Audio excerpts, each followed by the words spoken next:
All of those mistakes I just described still exists in the game Bears vs. Babies. I guarantee that if you get this wrong, your game has no chance at all. Have you ever had that experience where you have game night, all your friends come over, you're ready to try the new game, you open them up, and the instructions suck? I've been getting a ton of comments about games you love and games you hate. And there's something pretty consistent about the games you hate.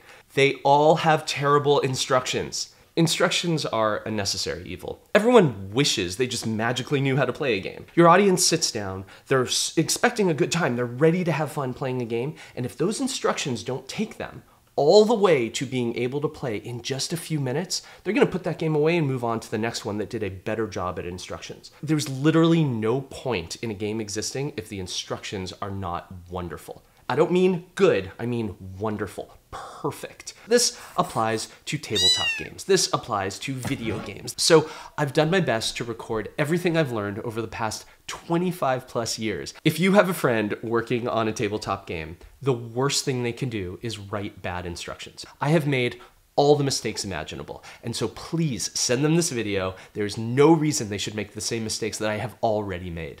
And if you get this right, I guarantee your game will have a chance of success.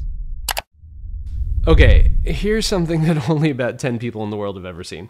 These are the original, very first Exploding Kittens instructions. Here's what I originally thought was a great idea. My idea was, look, all I really have to do is explain setup of the game, and then I'll just tell you what you do on your turn, right? You play cards and then draw a card to end your turn. The only other thing I think you're gonna need, because some cards you might have a few questions about, here. This was our very first field guide. This was called Card Details. It was a little bit more information about every card in the game, and that was it. And I thought, I'm done. That's it. Simplest instructions ever in the history of games. I sent this thing out to a bunch of friends. I said, let me know what you think of my game. I'm about to put it up on Kickstarter. I'd love to hear your thoughts. And I sent this thing out, and it was a catastrophe. I had players writing back to me saying, I tried your game. I'm trying to be positive. I'm trying to give you constructive feedback. We were playing the game and everybody ran out of cards, and so I guess we all tied? Is that it? Like, did we play it right? It wasn't much fun. Yeah, it's cute. Good job. Nice job. I hope good luck with this game. And I just thought, like, oh, something has gone terribly wrong here, because the experience that I have with my friends, everyone's laughing, everyone can't wait to play again. And the difference is I was in the room with those people explaining to them how to play. And so the final version of the Exploding Kittens instructions was after months and months and months of revisions. And eventually it became a single sheet of paper still, but much bigger, double-sided, and every single sentence in those instructions was crafted, rewritten, re-edited, retested, until eventually we got to the final version, which I think does a pretty good job of finally explaining the game. The first question is, when should you start writing your instructions? Well, the answer is as early as possible. As you explain to your players how to play the game, that's when you want to start taking notes. You want to start paying careful attention to what you say, when you say it. Maybe do a voice recording. I've always found that's really helpful. And pay careful attention to the questions that come up, and specifically when they come up. That is the information they needed at exactly that moment. So that's what you want to write down, because you're trying to craft a script. And that script will eventually turn into your instructions, but it all starts with this verbal explanation of what the instructions are. Now what we're gonna do is we're gonna put that script in front of players. And you're gonna sit down and you're gonna say the following. I would like you to play this game. I think everything you need to play this game is on this piece of paper. So please read the piece of paper out loud, and we're gonna see if you can play the game. I'm gonna be sitting right here, so if you have any questions at all, just ask me and I will ignore every single one of them. Because you don't want to be in this room, right? You're not supposed to be there. You wanna see how the piece of paper does all by itself. It's going to fail. It's going to fail spectacularly. And this is where you're gonna be taking notes. You're gonna write down where it failed, what thing they messed up. Sometimes you wanna break your own rule and jump in and say, oh, I'm sorry. This whole thing is gonna go terribly. You're gonna have such a miserable next hour unless I tell you this one thing. You have to roll that die twice. Write those notes down, correct where you need to, and then probably the next night, you're gonna have to do this whole thing again. And here's the tragic, heartbreaking part. with a whole new group of people. Because once they've seen the instructions, once they've seen earlier versions of the game, they are no longer eligible to test a cold read of your instructions. And it sucks. Instructions go through hundreds of iterations. Unfortunately, that also means hundreds of groups of players. Get your friends involved, get your family involved, tell them to get their friends and family involved, because you need this army of people going through your instructions in order to get to that magical moment when they sit down, they play the game, and it works perfectly. Let's start with your audience. You have no idea who your audience is. I mean, sure, you put on the box, ages 7 and up, ages 12 and up. That's about as far as it goes. But you know they are there with the intention of getting good at your game. Your job in the instructions is to take them from knowing nothing to expertise in as short amount of time as possible. And if they fail, you, the game designer, have also failed. Even if that person is the smartest person in the world, there is this truism about reading instructions, which is every single person who reads instructions becomes the stupidest version of themselves. I'll give you an example. In the first version of the instructions for Exploding Kittens, I said, deal out 6 cards per player. I watched tests of people play this with me in the room. They read that instruction, they dealt out 6 cards per player, and then nobody touched their cards. Because the instructions didn't tell them, oh, also pick up your cards and look at your cards. It's not their fault. We have to take a big step back, we have to take a deep breath, and we have to do things like deal out 6 cards to each player. You can look at your cards, but keep them secret. They need to hear all of those things. So you have to test this, and you have to watch people, and you have to take careful notes about what they do when they do it, what they were reading when they made the mistake, and what line needed to be there in order to correct that mistake. It is important that this does not feel like a textbook. Nobody likes reading a textbook. So as you approach your audience, as you speak to them, you want to speak to them like a friend, because you don't want it to feel like homework, right? The first line I put in all of my instructions is, hey, don't read these instructions. Reading is the worst way to learn how to play a new game. Instead, here's a QR code, go online. I'm going to teach you in my voice how to play a game in like 5 minutes. This has mixed results. One is everyone who goes to those videos learns how to play the game in 5 minutes. But there's a mindset issue. Like, people don't love opening up a game, sitting there at the table and saying, okay, stop everybody, we're gonna go watch a video instead. So I would say we get like a 30% success rate. The remaining 70% really wants to be there, present at the table, read through the instructions start to finish, and learn how to play the game that way.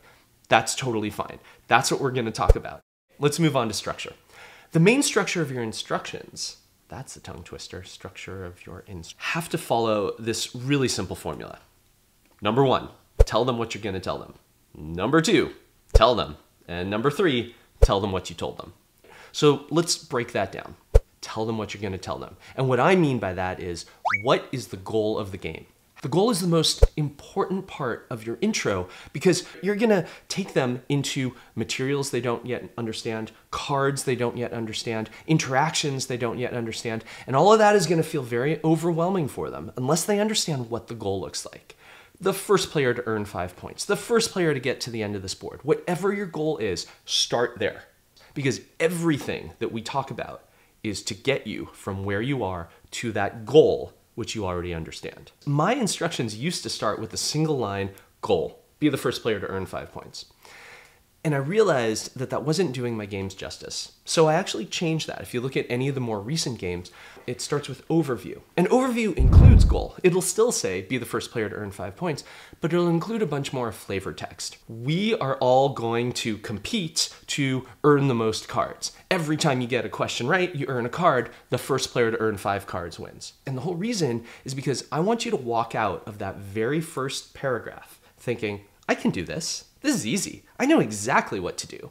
And then everything you read after that will lend itself to helping you get to that goal. So it is totally valid to say, here's the goal of the game, be the first player to earn 5 points. The version I love more, that has been much more successful for me recently, is we are all going to engage in this activity. Every time you succeed at this activity, you will earn a point. The first player to earn 5 points wins. It's such an important lesson to figure out how to start your instructions, right? Because those first few lines are gonna plant the seeds for everything your players believe throughout the course of reading those instructions. The next thing we have to talk about is confirmation bias. We've all heard this term before, right? Confirmation bias is where you get an idea in your head, and then everything you learn after that, you kind of warp and twist into reinforcing the initial idea you had. You can use that to your advantage in instructions, but let me talk about a way that it sometimes fails us. One of the first versions of the instructions for Exploding Kittens didn't talk properly about the goal of the game. But I spent a lot of time talking about the cards. I was like, hey, you got a hand of cards, and you play the cards, and the cards have all these superpowers. Players assumed that the goal of the game was to get rid of all your cards. The instructions never said that. They just erroneously got that in their head. And when I say erroneously, I mean my fault, not theirs. My fault. It was a side effect of very poorly written instructions. Players would read a line in the instructions that said, when you play this card, you get to force another player to take, however many cards. Oh, I'm forcing them to take cards. That must mean, confirmation bias, cards are bad because I'm forcing them to take cards and I'm playing a card, I'm getting rid of a card. Confirmation bias, cards are bad, I want to get rid of my cards. So players would play the game completely incorrectly. Right? Every time it was their turn, they would just try to play all of their cards until they had none left, and then they would throw their arms up in the air and say, I win! It's because I built the instructions so poorly, and I didn't count on this idea that if you plant seeds early, inadvertently, players have this tendency to read the rest of the instructions with the mindset that every single sentence is going to feed into the assumptions I made on the very first line. When we talk about the sequence of instructions, what players need to know, when they need to know it, you have to be really careful to do that in the right order. So, for example, if it's the point in your instructions where you're going to talk about, here's what a card does. You can't talk about what a card does until you talk about the fact that players can play cards. You can't talk about the fact that players can play cards until you talk about the fact that you've dealt cards to players. You can't talk about dealing cards to players until you talk about the setup of the game. You can't talk about the setup of the game before you talk about the contents of the game. You can't talk about the contents of the game before you talk about the goal of the game. See how we started with, I want to talk about how to play these cards and what they do, but we went all the way back to the very first sentence of the instructions, the goal of the game. If you find yourself talking about anything that does not have a direct path back to the very beginning of the instructions, you have structured the rules incorrectly. You want to follow the flow of the game. That sequence of events also goes for terminology, right? You're not allowed to talk about a phrase until you define that phrase, right? You wouldn't say, you draw a card from the community pile until you define what the community pile is. And you have to make sure that it follows that sequence. We had this game where it was called Anarchy Pancakes. And one of the lines in that game is, there are no turns. It's true, there are no turns. Everyone plays at the same time. But I found that I couldn't actually say that phrase, there are no turns, until I defined what a turn was. If there were turns, here's what you would do. You would look at your cards and you would play a matching card into the middle of the table, and then if you get a match, you get to do X, Y, and Z. And now there are no turns. If I'd opened with, there are no turns, players immediately start scratching their heads. The optimal structure, based on audiences asking questions in playtests, was, let me define what you do on your turn. And now let me remove the concept of turn so that now that you know what the actions are, you understand that everyone will be doing this simultaneously. When you're writing sentences in your rules, always use the simplest version of the sentence you possibly can. If 4 words will do, don't put in 12. Start simple. You want to start out in that really, really simple format and then put that through testing. Get to the point as quickly as you can, and then add more nuance as players ask questions and you realize what's missing. And as players tell you that they need more information, they will also be telling you exactly what information they need, and that's going to help you craft the sentences, add in more words where they're needed, but be as judicious as you can, because the more words you add to a sentence, the more opportunity there is for confusion and distraction. I'll give you an example. We have this game called Taco Cat spelled backwards. And in order to play the game, you have a hand of cards, you play certain cards, and the loser has to discard their lowest card. In testing, I found that people just kept missing that sentence. Like, I would write it big and bold, discard your lowest card, and instead what they would do is discard any old card they wanted. No, it has to be your lowest one, and they kept missing it. And so I'd write it bigger, and they kept missing it. And I finally found the answer. It took a while, but the answer to this problem was repetition and camaraderie. So I said the line twice, and I kind of made a joke about it. I said, discard the lowest card in your hand. And then the next sentence, I said, discard the lowest card in your hand. And speaking to them with camaraderie, as if a friend was in the room. If I were in the room right now, what would I have to say? Well, I would have to say, hey, you weren't paying attention. Your lowest card. And that finally solved the problem. I actually saw the problem come up 0 times after that treatment was applied. But it took so much testing. Repetition is something that you wouldn't normally do in face-to-face conversation. If I say the way that you take your turn in Exploding Kittens is play or pass, then draw. Play or pass, then draw. Play or pass, then draw. Play or pass, then draw. Right? If I'm saying that to you, you feel like it's belittling, it's pedantic, like what a terrible way to treat a person. But you're not in the room with them, and you have to rely on this piece of paper. And I am going to give you permission to be just a little bit pedantic, because you have permission to anticipate what's going to come later, the thing that they're going to forget. Wait, why did they repeat this 3 times? Hey, they repeated this 3 times. Suddenly that's got an extra little bookmark in their head because it was that important to you and that important to the game in order to function properly. There's also this idea of edge cases and exceptions to rules. And you have to be really careful with these not to embed them in the initial instructions. The bad version is pick a player, or if you'd like, you can pick more than one player, but be sure you don't pick all the players and be sure you don't pick 0 players to target in order to play this card, right? Because what we did there was we handled the exception before we even completed the sentence. And nobody understands what the context is for all this weird player selection stuff because you haven't gotten to the end of the sentence about what the card does. It targets someone. So the better way to do that is pick a player to target. Period. Done. Now we understand this card has a target and it's going to do something to that target. Then you can follow up with, in parentheses or a new sentence or its own little call-out box. If you'd like, you can pick more than one player. But we've already handled what this card does, and now we can move on to the edge case or the exceptions. Next, let's talk about layout. Now you've got all the words, right? You've gone through all the testing. You know exactly what words in exactly what order. But now we have to do 2 very important things. One is we have to figure out the right way to convey that information, right? Like what goes where on the page. And the second thing is we have to deploy the use of illustrations because you can remove so many words with the right pictures. I love writing instructions in second person. To win the game, you must do this. On your turn, you must play cards. That second person gives the audience the impression that I'm right there in the room with them, or somebody is explaining the game, talking directly to them. When audiences start to feel like there's this third person, everyone in the room will blah. Players need to collect cards in order to blah. It feels like you're in school, right? It feels like suddenly you're doing homework or you're reading from a textbook. I hate it. I hate it. I hate it. You should speak to your players as if they are your friends, as if you are in the room right there with them. Second person is where it's at. You don't just have that single voice though. You actually, I would argue, you have multiple voices you can use.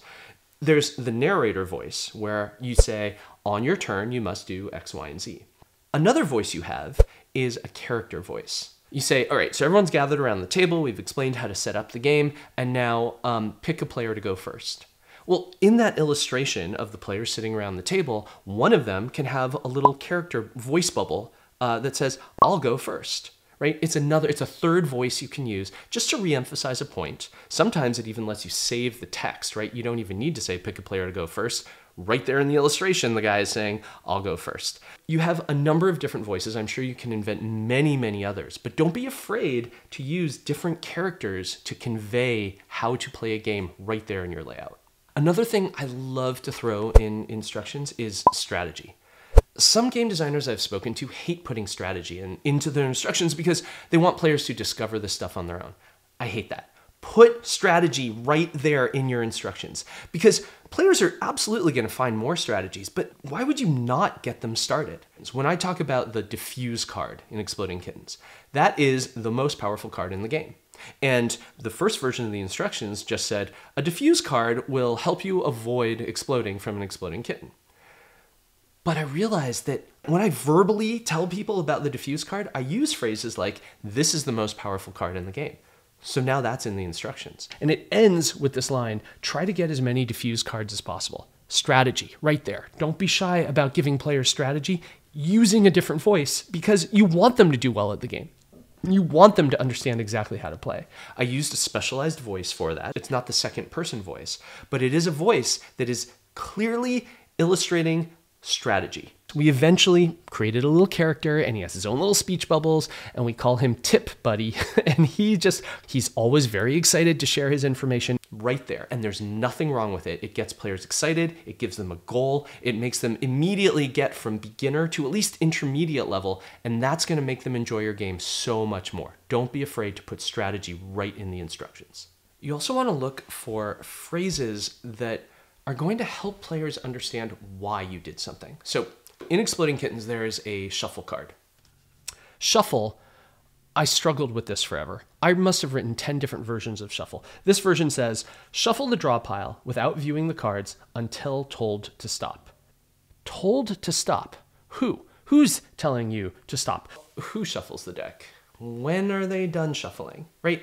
Little nuanced things that came up in playtesting, and I kept trying to solve the problem in this very prescriptive way.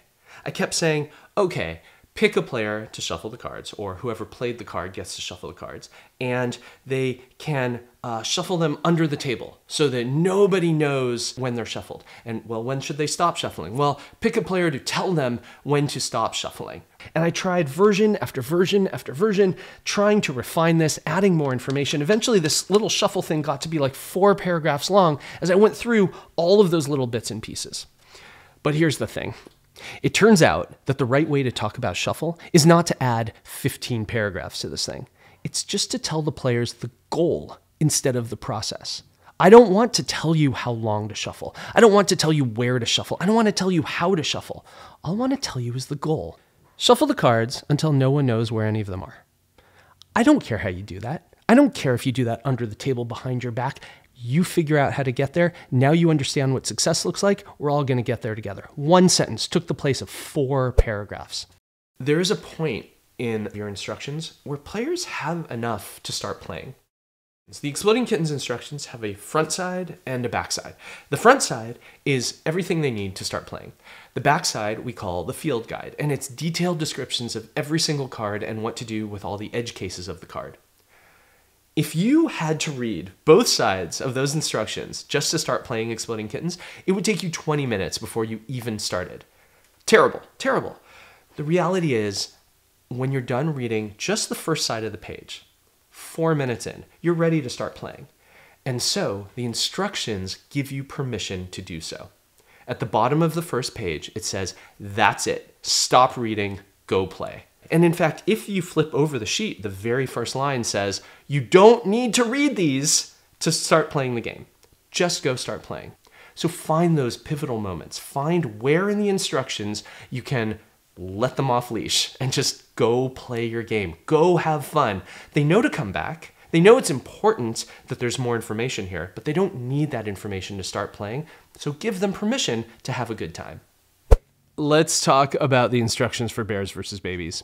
This was Exploding Kitten's second game, and wow, did I make a lot of mistakes in the instructions. Let's tear this down. A lot to talk about a furry box and the little suspenders for that box, but let's get right to the good part.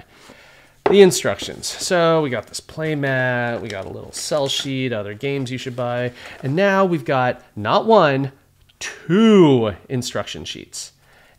Oh my goodness, this was really a bad idea from the get-go, but I thought the game had a few too many rules, and I wanted players to get in a little more gently. So I did put, like, you don't need to read this to play, so hopefully people would just, like, toss that and get right onto this, but I chickened out. I thought, look, players are going to get through all of this stuff, and then they're going to be too overwhelmed. So instead, what if we stop right here? Try it now. And what if the game itself has 2 decks of cards, packet 1 and packet 2? And the instructions tell you, stop right here.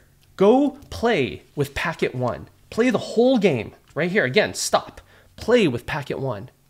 And then when you're ready, when you've mastered the game, now go back, keep reading, and open packet 2. And packet 2 is going to do a whole bunch of more complicated stuff. Let me tell you why this was a terrible idea, and I only figured it out like a year later. Now you've played the game. Now you're good at the game. Now you've opened both packets and you've shuffled them together and you've played the whole thing. Are you seeing where this is going? Now you pick up the game 3 months later, 4 months later, a year later. You've forgotten the rules. You open these instructions and they were referring to a deck that you no longer have. You don't have packet 1 and packet 2 anymore. You've got this shuffled deck that doesn't follow the rules that the instructions are explaining anymore. In the world of video games, you make a mistake like this, whatever mistake, fine, no problem. You just go patch it. Now suddenly you've got a working game. In the world of card games, that is not patchable. The thing that goes out the door is the thing that lives forever, and you cannot change it. So all of those mistakes I just described in my beautiful game, Bears vs. Babies, still exists in the game, Bears vs. Babies, because we can't fix it. We never did. And unfortunately, this silly, silly mistake lives on forever. How many times have you been reading instructions and you just cannot figure them out, right? They introduce this thing and it's hard to parse and you're not exactly sure what they were getting across. And then this magical moment, there's an example. Examples do so much work in your instructions because they take you from, wait, what the hell is going on, to, aha. Even if a player understands how to play the game properly, a good example will reinforce what they already know. And it gets them across that finish line so much faster than anything I've found. So here's something counterintuitive. Don't add too much humor to your instructions. My co-founder is Matthew Inman, who's the author and creator of The Oatmeal. And when we started writing instructions together, I thought he's just gonna wanna put in humor everywhere. And we're gonna wanna put in funny comics, and we're gonna wanna poke fun at this thing. And he taught me so clearly that's not why the audience is here. Your audience just wants to get through this thing, and they wanna get through it as fast as possible. So don't spend time on humor. Don't take them down these rabbit holes that don't directly relate to getting them to proficiency at this game. Try to spare them from all of that stuff and just get your point across and just get them across that finish line. Now let's talk about titles. And I just mean the big, bold section headers in your instructions. These are really important because they're read in 2 ways. The first way they're read is the initial read through the instructions. But the second thing they do is for rereading. 6 months later, another game night, friends come over, they take the box down off the shelf, they open it up, they say, we don't need to read the instructions, I remember how to play this game. But wait a second, how many cards do we start with? There better be a clear place in your instructions that answers exactly that question. Those titles really have to anticipate the questions. So it starts out really simple. You want to talk about your goal, your game. Then you really want setup. And everything that falls after that is answering the question, what do they need to know next? Who goes first? Cool. Maybe the next section header is who goes first, reading their minds. Maybe at this point they ask the question, wait a second, where do I put my pawn to start on this board? Cool. The next section header should probably be, where do I put my pawn to start? I love using titles as actual questions because it has that lovely mind-reading feel, but it doesn't have to be. You can just say board setup or initial layout or whatever it is that fits best with the theme and personality and the method by which you want to communicate with your players. You have to be so careful that players can find the information that they are looking for immediately. You have to give them the title that will direct them to the answer to their question. Because if you don't, then they're going to start searching. And they're not going to spend a lot of time searching because they're already halfway through their game and they want to get back to the fun. Instead, whatever they read, they're going to assume is the answer. Or they're just going to say, you know what, I remember it. You end your turn by discarding 3 cards. Wrong, but they don't know that. So be super careful to test all of those scenarios and make sure the titles for your instructions handle them elegantly. All right, let's talk about a few tricks I've learned along the way. Some objects in a game are really important, and it's hard it's hard to get players to care about those objects as much as you do. Here's an example. So we had this problem where every player had to have a score sheet. I needed them to keep track of their own score sheet, but the game was so much fun that halfway through, there was this moment where all the score sheets were in a pile on the table and no one could remember which was theirs. And they honestly, they didn't even care about it. They were just like, oh, just grab anyone and scribble whatever you want. But that broke a moment in the game later. I needed you to care about your particular score sheet. So 2 solves. One, we made each score sheet a different color. That solved some of it. But the other thing, the most important thing, was we made part of the game each player writing their name on the top of the score sheet. Sounds simple. Simple little thing, seems unnecessary. But the moment you write your name on an object, that object is yours. You care about it. You have a relationship with that object. And now suddenly, didn't matter what happened in the game. It didn't matter how the score sheets scattered around the table. You wanted yours back. Sentence structure matters. There's multiple ways to write any sentence, like if X, then Y. But that same structure, that same sentence can be written with the opposite structure, right? Like if Y, it's because of X. I'm not ever going to be able to tell you which of those 2 sentences is better. The better one is the one that works best for your game. But I will say that in my case, I never know which one is best for my game when I first start. So I just take a guess. I just write if X, then Y, and we go through testing. And sometimes when an audience member gets confused about a particular rule, it's not because the rule was confusing, it's because I just guessed wrong with that sentence. And so often the easiest solve is just flip the sentence around or change a positive for a negative. And often, instead of having to change the rules of your game, that little tiny tweak will get you exactly where you need to be. It is so important to speak the same language as your audience. And I don't mean the actual language, here's what I mean. The vocabulary you use has to feel common and easy for your audience. So here's one of my favorite examples. In one of my games, I had this rule at the end that said, if at the end of the game, both players have the same card, here's how you resolve it. Everyone kept missing it, right? They would get to the end of the game and 2 players would have the same card and they could not remember the rule. And when they looked in the instructions, they would just gloss right over that part. There it was, big and bold, and I kept making it bigger and bolder, and they kept missing it over and over and over again. And it was only when I started listening to the language they were using that I learned how to solve the problem. Because the language they were using was not, what do we do if we have the same card? The question they would ask out loud to each other was, what do we do if we tie? That is not the term I was using. So I changed it. It was no longer, here's what you do if players have the same card at the end of the game. It was, what to do in the case of a tie. And that made the problem go away immediately because they asked the question, they looked in the instructions, they saw exactly the phrase that they were using and how to resolve that particular problem. Okay, next, don't create signal where you don't intend to. So let's say you have a deck of cards and it's the only deck of cards in your whole game. When you refer to those cards, you can call them a deck of cards, pretty clear. But what if you instead call them action cards? Okay, well, it's the only deck of cards in the game and they all perform an action. That seems pretty easy. But you have just introduced signal where you didn't intend to. These are now the action cards. That means there are cards that are not action cards. There's other cards. Where are they? They're not in my box. Maybe there's something missing. Maybe I need to go through every one of these cards and find the ones that are not action cards. So wherever you can, cut out those phrases. Got one deck of cards? Those are called cards. They're not called anything else. Don't put in descriptive terms where they are not needed. Okay, I really hope you learned something from this video. If it was helpful, if you learned something from all the mistakes that I've made along the way and everything I've learned along the way, please share this video. Please like, please subscribe. Do all the things that are going to encourage me to keep making more videos. And now, more than anything, please go make something.